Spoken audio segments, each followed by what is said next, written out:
Hello everyone and welcome to this short reflection coming from Killin Parish, Manse. Christ is risen. He is risen indeed. This is the day that the Lord has made. We will rejoice and be glad in it. We said Christ is risen, and of course Christ is a title, Jesus the Christ. But before he was affirmed or believed to be the Christ, the Messiah, he was just Jesus of Nazareth. Well, I say just Jesus of Nazareth because he hit the ground running. His ministry only lasted 3 years, and yet the impact he has made is incredible. Wherever he went, there were crowds. People wanted to see this guy. Stories were circulating about him. And in John's Gospel, there's an interesting little bit where some Greeks come to the disciples and they meet Philip, because obviously the disciples were the ones who kind of shielded Jesus from the crowds. Naturally enough, as he had an itinerant ministry, so many people would crowd around, and his helpers and his followers did the best to make sure it didn't end up in chaos. But they came to Philip, and he wanted to know what they were after, and it was a simple request. Sir, we want to see Jesus.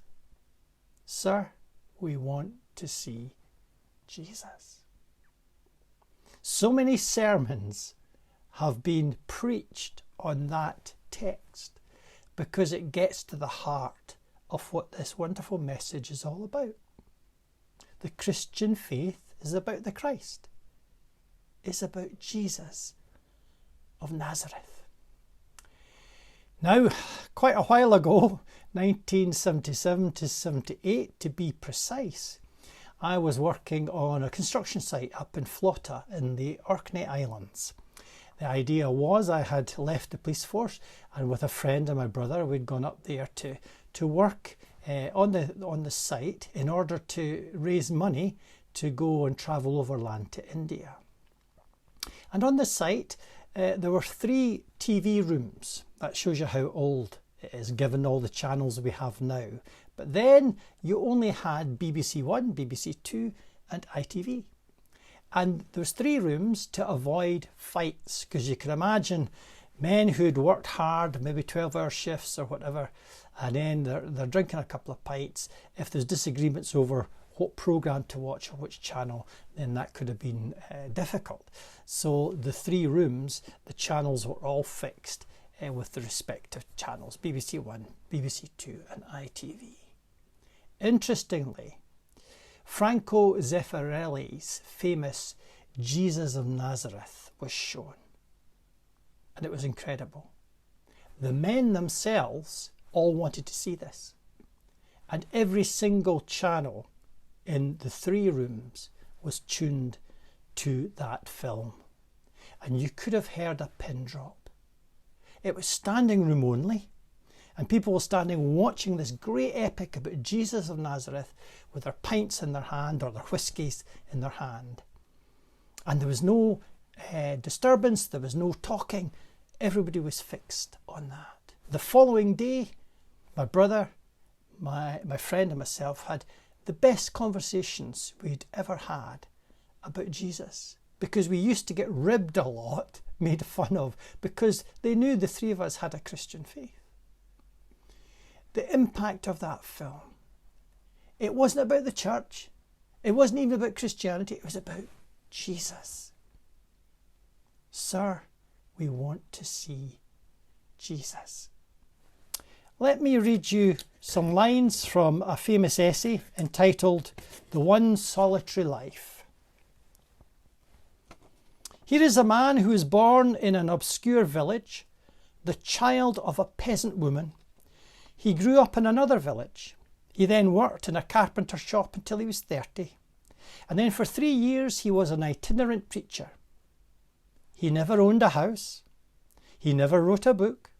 He never held office. He never had a family. He never went to college. He never lived in a big city. He never travelled 200 miles from the place where he was born. He never did one of the things that usually accompany greatness. He had no credentials but himself. While still a young man, the tide of popular opinion turned against him.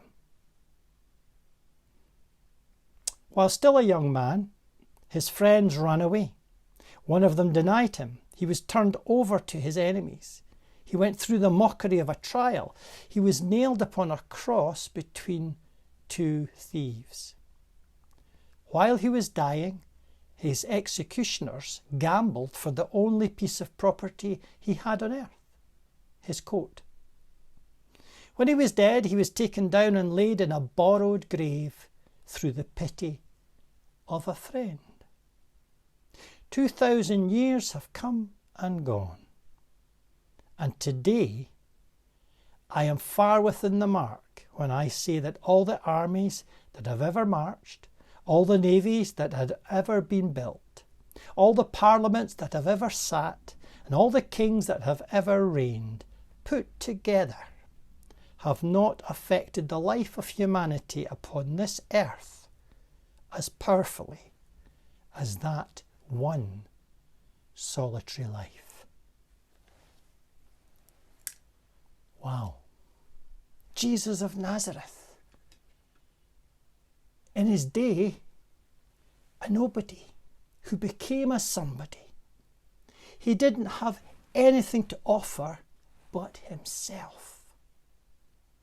No power, no riches, no influence, just the charisma and the spirituality and the teaching that he brought to bear with a sharp focus in his ministry. And there was something about his personality and that charisma that was magnetic. It drew people in. And it always has, and it always will. So what about you and me? Sir, do we want to see Jesus? How do we see him? Well, in one sense, it's the portrait that the followers of Jesus have left us with. And when we read the vivid accounts in the Gospels, we have to picture that. Picture the situations and the little anecdotes and his teaching and the various characters and personalities who came and engaged with him and all the events that happened. But it goes deeper than that. At Easter time, we talked about the Emmaus story, the disciples on the road to Emmaus after the crucifixion. And Jesus, the risen Jesus, walked beside them, but they didn't recognize him. And then, of course, as the story unfolds, they realise it was Jesus. But that little phrase, didn't our hearts burn within us as he walked beside us on the road and explained the scriptures to us? We might not be able to see Jesus with the eyes of flesh, but we can see him with the eyes of faith by engaging with this wonderful tradition that's been bequeathed to the church.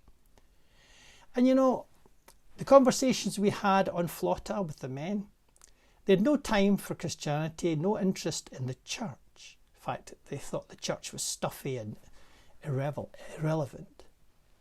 But they were drawn to that film, they were drawn to the person of Jesus.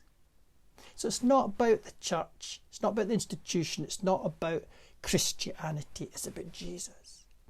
Now, of course, without the church to be the vehicle to spread the gospel, how many people would know about him? So the church has its role and its place because Jesus instituted the church. But at the end of the day, it's not about us. It's about him. Sir, we would see Jesus. This coming week, can we all focus on that? We might not be sure what it is exactly we believe. We maybe are not able to dot the I's and cross all the T's and package it all up perfectly. We might have our struggles and our questions. But let's keep following. Let's listen for the words of the Master as he comes to us through the message of the New Testament and in particular the Gospels. What a great person, the Son of the living God, who calls you and me to service. May his grace be with us all this day and all the days of this coming week. Once again, thank you for watching and listening. God be with you all. Amen.